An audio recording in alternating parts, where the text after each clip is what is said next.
Hey guys, today I'm going to be reviewing the split squat, specifically how high our back leg should be.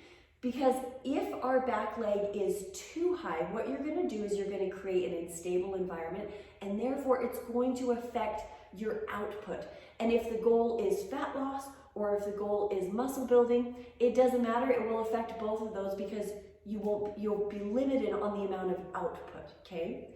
So let's talk about why we elevate our back leg. So there's a few reasons why. One is we're trying to get greater range of motion at the hips, okay? And if I just do a regular split squat, what's going to happen is my back leg is going to run into the floor before I really get a fully lengthened glute or that fully lengthened hip. So if we elevate the foot, then all of a sudden we don't have that issue. I can get a little bit further down, lean forward a little bit, really lengthen that glute, and it's going to look really good, okay? So that's one of the reasons. The other reason is because maybe we want to work the rec fem, this portion of our quad that actually, to work it in the lengthened position, requires some hip extension, okay? Where do we get that? Anywhere else in the gym?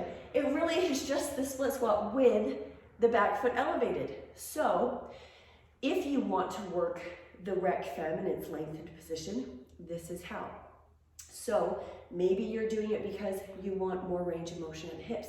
Maybe you're doing it because you want to work the rec fem in its lengthened position. Or maybe you're doing it because you want to do both of those things, okay? So either way, we need to find out, well then, how high is just perfect? How high is just right for us? So majority of girls are going to grab a bench. Now the problem with that is majority of girls do not have my mechanics, okay? I'm about 5'8", I have a short torso, and I have really long femurs. So what does this allow me to do? Well, it allows me to get away with, not that it's necessarily optimal for me either, but it does allow me to get away with putting my back foot up on a bench and still be able to keep this pelvis parallel to the floor. That's what you want.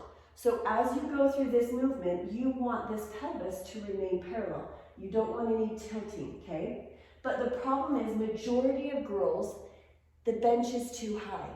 So when they go to put it up, it tilts in order for them to get their foot up, okay? And then they're fighting, trying to stay stable, trying to, bring this pelvis back down, but the back foot is too high, and so they're fighting this the whole way, okay?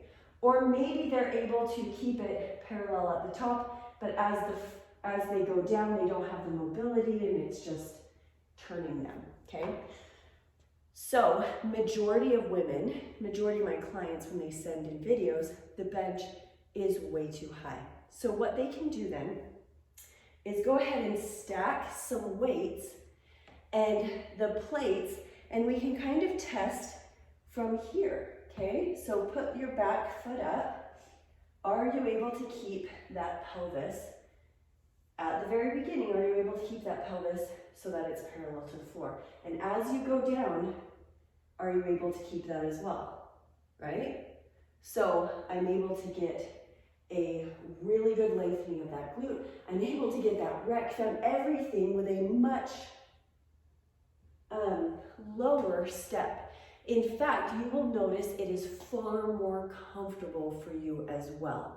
You will notice the difference that you were fighting with the bench, and as soon as you go down a little bit more, you'll notice how much more stability you have, and you'll be able to work more comfortably here. Okay, so just remember the goal is, if we're trying to get, that more hips, then we want that range, keeping the pelvis parallel to the floor, and we don't want the knee to hit. So as long as you're able to do that, then you don't need to go up anymore. I could actually probably go up a little bit more just because I do hit. So I would probably put maybe another 10 on top, and it would give me just that inch that I need. But once again, you have to look at my mechanics, that I'm very tall, I have that short torso, the really long femurs. So because of that, my setup is going to probably be a lot higher than your setup. In fact, it's a lot higher than the majority of the girls that I train. So I hope this helps and that you feel confident in figuring out what's going to work best for your body and how high your back foot needs to be for what you are trying to accomplish, whether it's more quad, more hip, or both.